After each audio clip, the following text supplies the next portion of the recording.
Farewell, Art Bell by Susie Hansen. He asked the questions the rest of us were too scared to ask. Who is the deep state? Who's pulling the strings? Who's behind the mask? What happened before we came here? What happens when we go?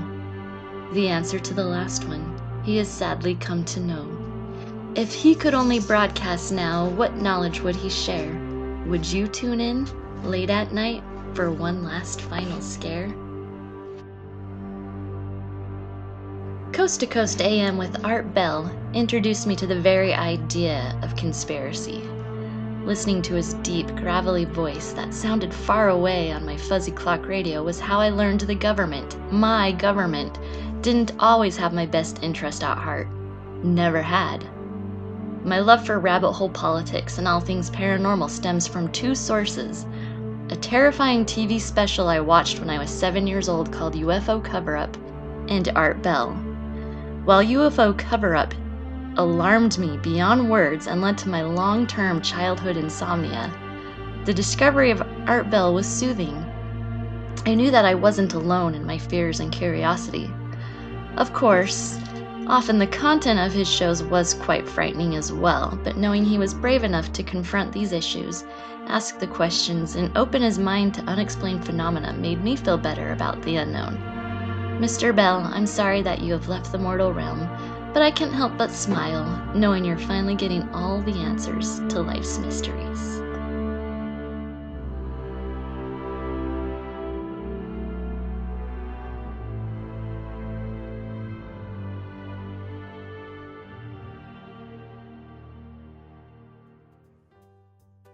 Today on Please Excuse My Dead Aunt Sally, Mike takes a week's supply of multivitamins all at once with coffee. Susie finally makes up her mind about zucchini. This relationship is a lot of work, but you know, it's worth it. And a crock-pot accident leads to a lesson on conversational Arabic.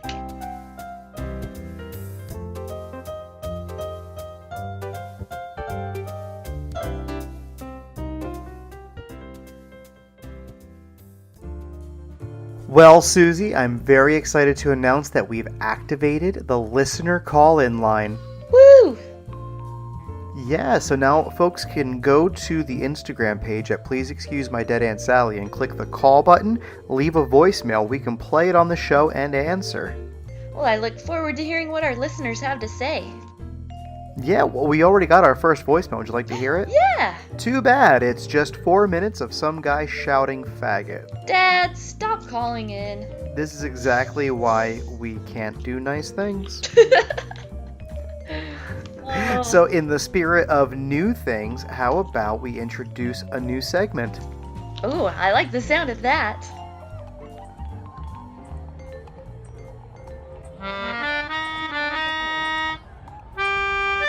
When you hear the X-Files theme on my melodica, I recommend you dim your lights and open your mind, because it's time for Susie's Crazy Conspiracy Corner. What is happening in Hawaii?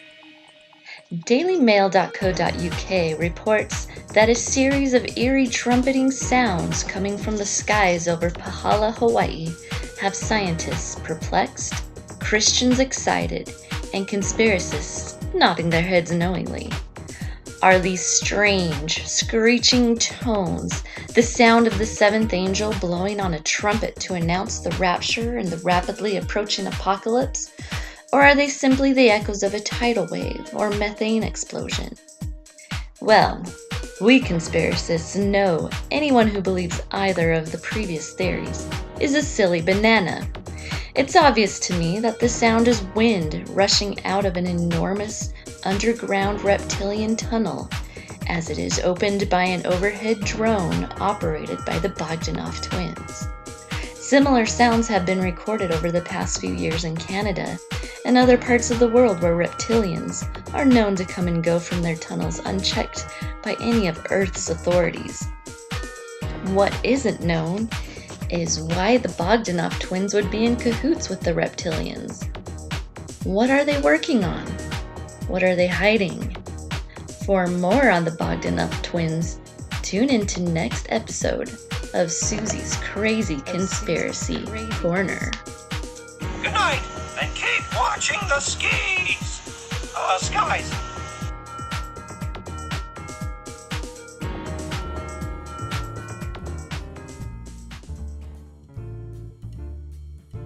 So, Mike, what do you think of those mysterious trumpet sounds being heard over the skies of Hawaii?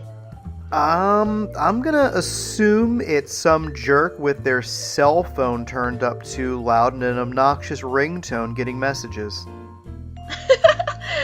Well, they would have had to been way up pretty high in the sky in order to make a sound effect quite like that. So I don't know if your theory is accurate. But I like that you're thinking outside the box.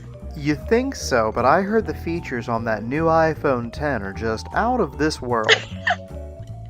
You know, it wouldn't surprise me if the iPhone did come up with something that ended up causing a worldwide panic like this. What if those trumpets are some kind of resonation from either the distant past or the distant future? Then we are all in for some interesting episodes of Mr. Belvedere. They're broadcasting episodes of Mr. Belvedere from the mid-'80s to the skies over Hawaii, and they're being translated as horns. Exactly, yep. There's some life lessons in there, too. What can we possibly learn from the horn sounds over Hawaii? Well, Mike, if it is indeed Mr. Belvedere episodes, we could learn a lot about being a family and a lot about doing the right thing, even when it may not seem like the fun thing. How many of our listeners even know what Mr. Belvedere is? Did I just lose, like, our entire demographic? No. I think the demographic is late 20s to 40. There's a tiny sliver that would know who Mr. Belvedere is. Susie, did you know that the opposite side of the Earth from Hawaii is the middle of the Kalahari Desert in Botswana? I did not know that. I wonder if it's possible that the folks from the Kalahari Desert are perhaps broadcasting some kind of, distress signal, or a recipe for how to fire roast a pig to the Hawaiians. So it is the iPhone. It's just a Kalahari Desert people's version of the iPhone. They're so advanced. This is their form of communication interdimensionally with the opposite side of the planet. We've been using satellites and going the wrong direction this whole time. We should be using the reptilian Earth tunnels that the Kalahari Desert people are using. The reptilian Earth tunnels have been there for millions of years. I don't know why we aren't putting them to work in our favor rather than being enslaved and sent there every 5th generation. Right? When you say it out like that, it just makes me realize what fools we mortals be. Oh, silly humans. I mean, silly us. Silly, delicate Earth people. I mean us. Well, that's all for our show this week. Join us next week when we review pears. Spoiler alert, they're delicious. Music for today's show was produced by Kevin MacLeod. Please head over to Instagram, give us a like, and definitely check out the call button. Leave us a voicemail so we can answer your question on the show. Hey, you're a fucking idiot. We're all doing that. Bye-bye.